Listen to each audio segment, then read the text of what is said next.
sir, wait. Sir, magkaibigan tayo. Nakita tayo sa Senate. Pero sir, ako, I call spade a spade. Okay? I don't fucking care kung makakaaway kong dati kong kaibigan dahil lamang po sa prinsipyo ko. Ang prinsipyo ko po, sir, kung ano yung patas, patas lang.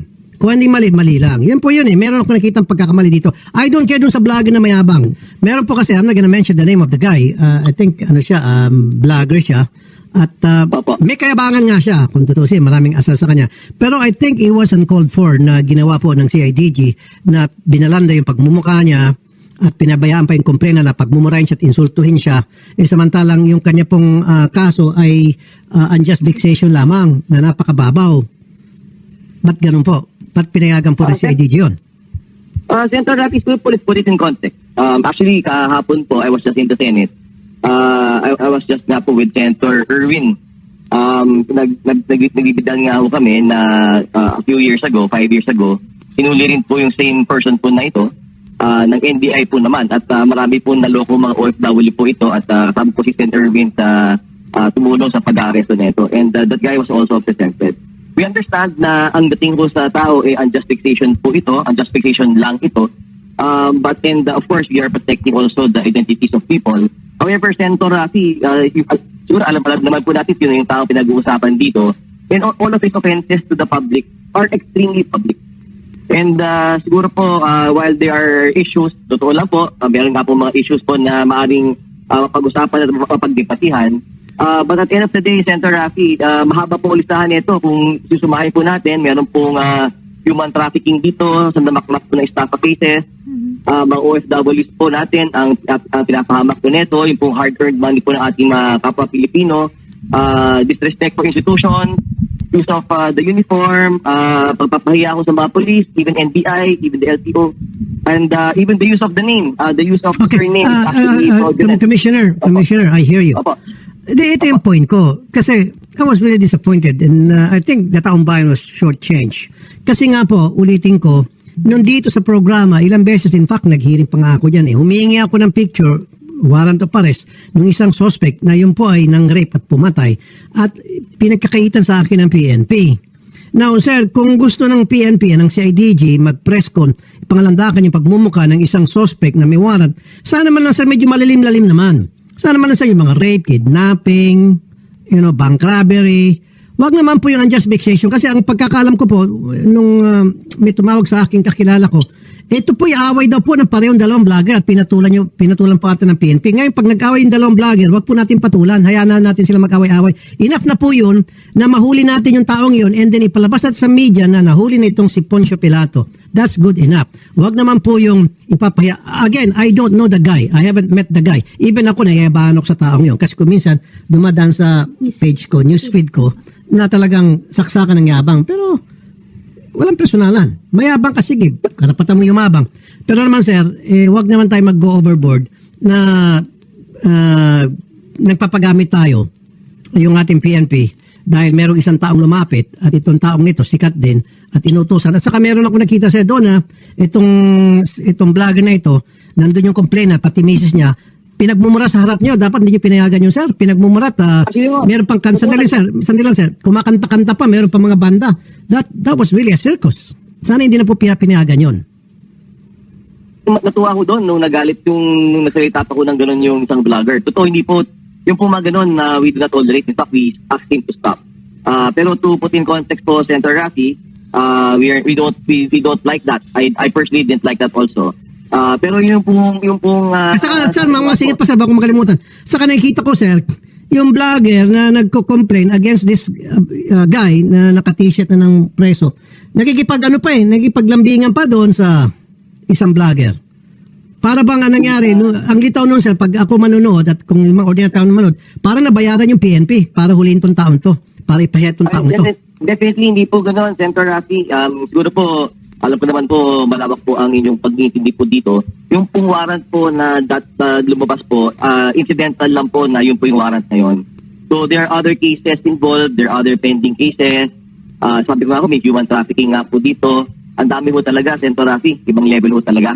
Nataon lang po talaga na ito po yung warrant na lumabas.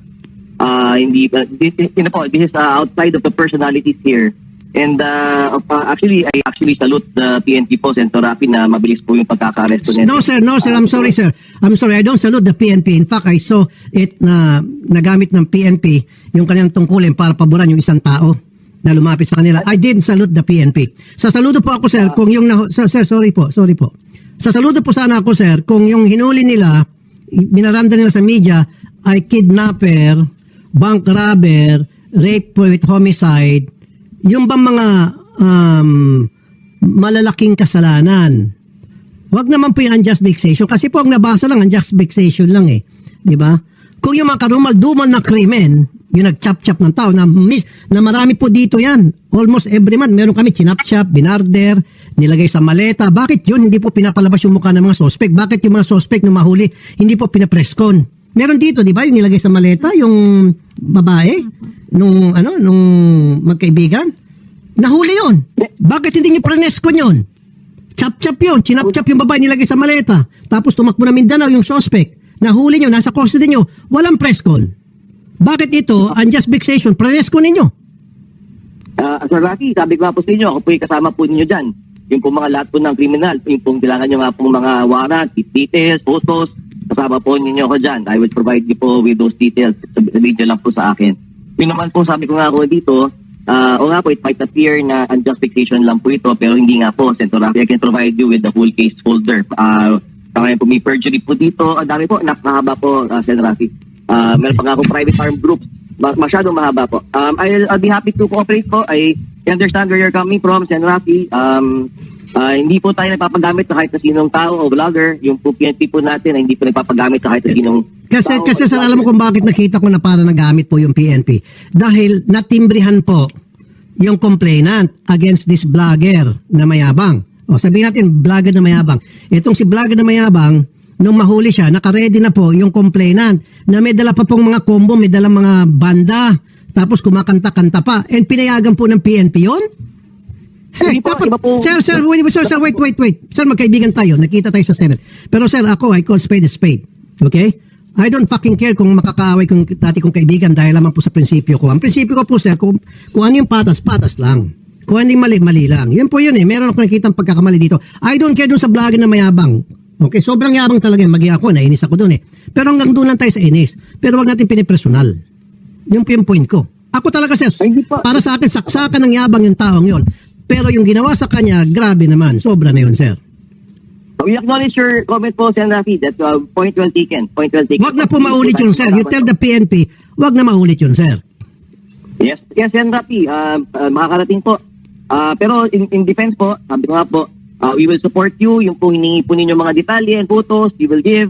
Sabi ko rin nga po, ang nakirate lang po kasi, nagsalita rin po kasi yung pong vlogger nga na yun, isa, yung pong hinuli, as sabi niya, unjust vexation lang po yun, yung kaso niya. Pero sabi ko nga po, mahaba po, Sen. Rafi. Yes, sir. Again, for the last time, palitibagsangan ng oras, it leaves a bad taste. Kasi example, hulihin siya. Alam na nung PNP.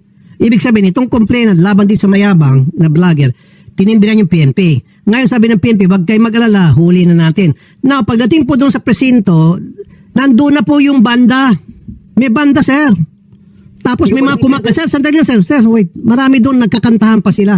Yung kantang pang-asar, which okay lang. Kasi asadero din, mga asar din itong sinahuli. Kung tutusin, walang pakialam kasi nang asar ka ngayon, inaasar ka naman. Pero, wag sana sa level na pati yung PNP, the PNP will stoop down to the level of this guy na sobrang yabang kaya nahuli. Yun po yung point ko. Maging patas po sana yung ating PNP at wag po makisawsaw sa away ng bawat ng parehong vlogger.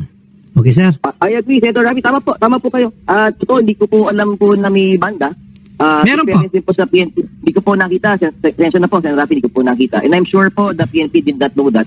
Di naman po nag-coordinate sa amin po yan initially, Sen. Rafi, pero nakita po namin yung warrant on the day. Yes. So meron yata, actually, I'm reviewing yung po mga vlog nila. Napanood ko po actually even kagabi. Mahaba na yata yung away nila. So, pero sabi ko correct. Ibig sabihin, sir, wag makisawsaw yung PNP natin. Sir, yung lalaking yun na nahuli, mayabang talaga yun, sir, admittingly. Talagang kahit na sino nayabangan doon. Pero naman, wag naman maging OA yung ating PNP para isakatuparan yung hustisya. Meaning, hulihin siya dahil may warrant of arrest, dalhin siya sa korte o kung sino mang korte nag-issue ng warrant. Huwag naman po yung OA. Kasi nakita ko po sir, may banda pa at saka may kantahan pa. Tapos ngayon, pinayagan yung complainant kasama yung misis niya, nilalait-lait yung naka-uniforme na nga, nakayuko na nga, lalait-laitin mo pa. O grabe naman. And then, pinapayagan po ng PNP. Why? Bakit pinayagan ng PNP yun? Nandun na, naka-uniforme na, nakayuko, kumbaga dapa na sir eh. Nakayuko na yung tao, hindi na umimik, mangyak-yak na, and then pinapayagan yung mag-asawang complainant, nilalait-lait siya. At andun yung PNP, nakita sir, kitang-kita ng mata ko, itong complainant at saka yung PNP, naglalandian na, sorry for the word, nagpe-friendship-friendshipan. Ang sakit sa mata sir, yun lang sir. Tama po kayo, Sir Rafi. Very point well taken. Totoo po, again, I repeat, I apologize siguro po for the PNP and for your sensibilities po, yung pong sakit po na nakita po nyo dito. I did not know about the band. Yung pong isang vlogger naman po na isa na nagsalita, totoo lang, out of place po yun. I understand and that is also wrong.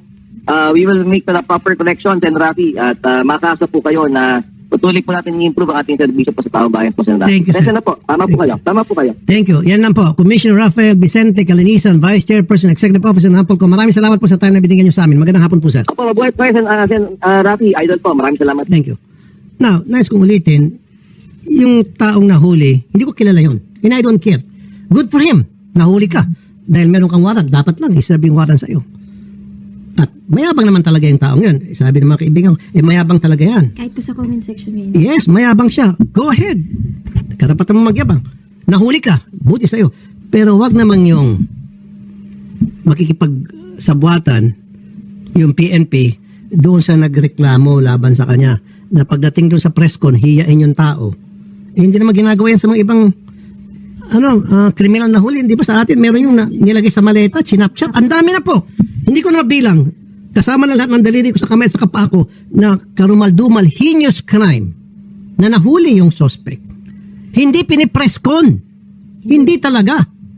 Pag hihingi ako ng picture, hindi raw pwede. Kaya nga nag-hearing ako niyan. Nanggalaiti ako sa hearing eh. Pero ito, unjust vexation, prenescon, ininsulto-insulto, nilait-lait pa. At nandun pa yung complainant, pasigaw-sigaw at meron talaga banda eh. Hindi totoo.